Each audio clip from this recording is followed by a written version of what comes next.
Not Sexy. It's your girl, Sabrina. Just checking in with you. Today's topic is dealing with exhaustion. Somebody in one of my challenge groups asked me about this, and so I thought, you know what, this would be a great topic to talk about.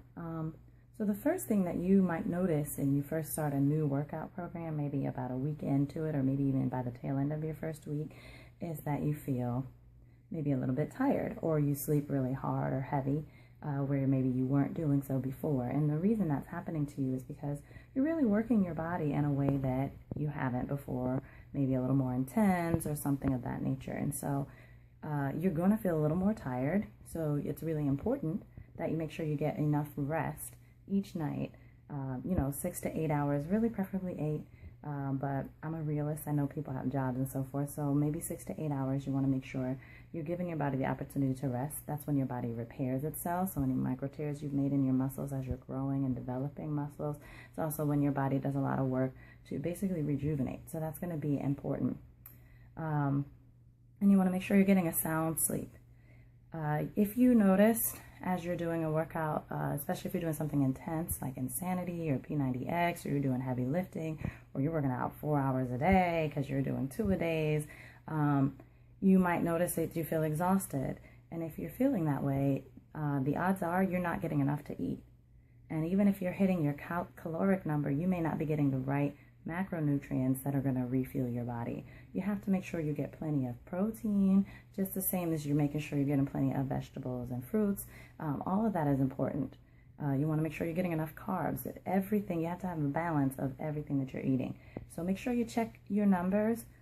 If you're not sure, get with your coach, sit with somebody that you know is a nutritionist, and just have them sit down with you. What I had done in the past before working as a coach myself and getting with others to get help, you can literally Google how many calories should I eat, and you'll get a bunch of different sites that will come up, and you can put in your weight, your gender, your age, your height, and your fitness goals, whether that's to lose weight or put on muscle. And you can put in how active you are, and they will calculate for you, so you don't have to know the formula. Calculate for you how many calories you should be eating. And if you need help figuring out, well, what types of calories you should eat, again, there are websites that will do that, or you can talk to your coach if you're in some sort of challenge group or nutritionist, and really get the information that you need, because you don't want to be cheating yourself. When I first did Insanity, that thing is intense. We might have only did 30 minutes or 40 minutes in the first couple of weeks of a workout, but it's so intense because it's interval training that I needed to eat a lot more protein than I was eating. And I needed to eat a lot more, just in general, calories than I was eating. And when I wasn't, I felt sluggish. I felt sleepy, and I couldn't figure it out. I was like, what's going on with me? And it was because I just wasn't eating. I was killing my body, and then I wasn't putting anything back in it. At least not what I needed. I thought at the time, oh, I just have a salad. Oh, I just have a soup. Oh, I just have some fish. And I needed a lot more sustenance. I needed to get some sweet potato in me. I needed to get some real carbs and good food and nutrients into my body. So that's going to be important for you.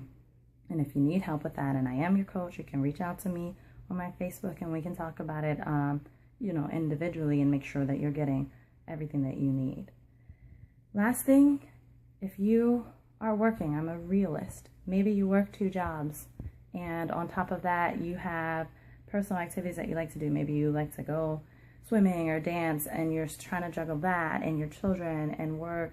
Do what you can. Sometimes I don't work out 6 days a week. I shoot for that, but sometimes, because I travel a lot for my day job and I perform and I'm up late nights, then I might do 5 days a week. On a really off week, I might get 4 days in the week. I do what I can, and I don't beat myself up about, oh man, I didn't get to work out 7 days a week, or oh man, I didn't hit 6 days a week of my workout. I really shoot for 5 days. If I get 4 days and it's a busy week, that's fine. You have to listen to your body. You have to honor yourself. And so if you get caught up, you have a sick child or whatever happens, having a week or 2 here where you do 4 days instead of 6 is not a bad thing, as long as you're doing something. Or sometimes when I can't do a full hour, then I say, okay, I'm going to do 40 minutes instead. And I don't beat myself up about it and look at myself like I'm less of a person because, oh, you only did 40-minute workout today instead of an hour. that's what I had time for, 40 minutes or 30 minutes. As long as I push and I keep the intensity up, I'm still getting results. I'm still looking good. I'm still being healthy. And most importantly, I'm moving my body. I'm doing something. So where you need to, you do what you can. You do your best. Nobody's asking you to be a gladiator, you know, so your life in that regard is not on the line. So it's okay if you only can do 4 days a week or 5 days a week, or I only have time to do 30 minutes or whatever, because at least you're doing something, and that's really, really important. And I think that's all I have for you. Oh, one other thing, make sure you get a rest week. If you look at any fitness program, and anytime you're working with a personal trainer, if you're doing intense workouts, they might have you go hard,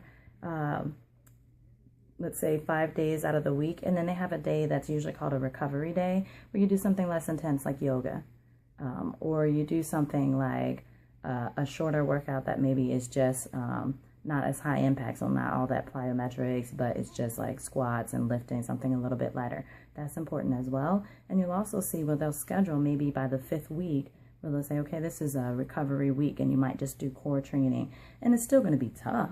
It's not going to be a walk in the park, right? You want to challenge yourself, but it's not going to be as strenuous on your body, and that's important as well.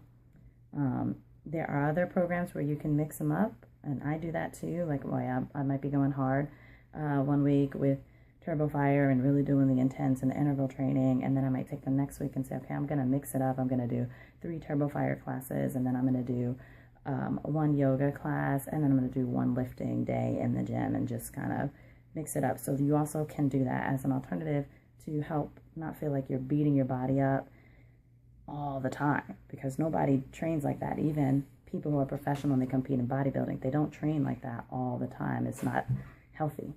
So everything in balance. Okay, so that's officially it. Thank you guys. I will see you next week.